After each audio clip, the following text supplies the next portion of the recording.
Bonjour à tous, j'espère que vous vous portez bien.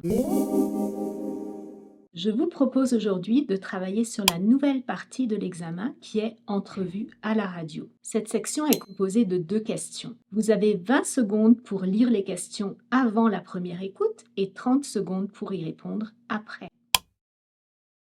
Pour cet exercice, vous entendrez la bande audio 2 fois. Première écoute. Paul Dindon, vous êtes chef cuisinier depuis 20 ans et vous créez aujourd'hui la polémique en retirant certains de vos plats emblématiques de votre carte. Pouvez-vous nous en dire plus sur cette décision hors du commun?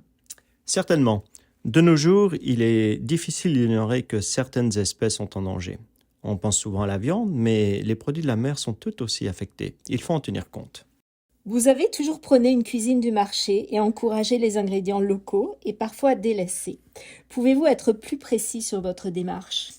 Oui, prenez l'exemple de l'anguille. Peu de familles françaises la cuisinent encore, alors que pourtant, elle cochait toutes les cases, abondante, économique, de qualité. Mais voilà, aujourd'hui, la donne est différente.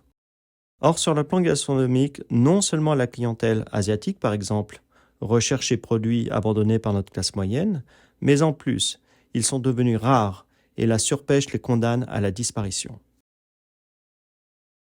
Deuxième écoute. Paul Dindon, vous êtes chef cuisinier depuis 20 ans et vous créez aujourd'hui la polémique en retirant certains de vos plats emblématiques de votre carte. Pouvez-vous nous en dire plus sur cette décision hors du commun?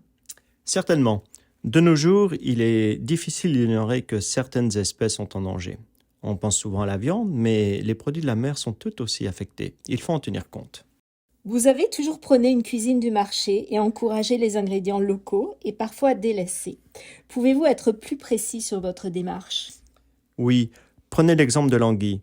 Peu de familles françaises la cuisinent encore, alors que pourtant, elle cochait toutes les cases, abondante, économique, de qualité. Mais voilà, aujourd'hui, la donne est différente.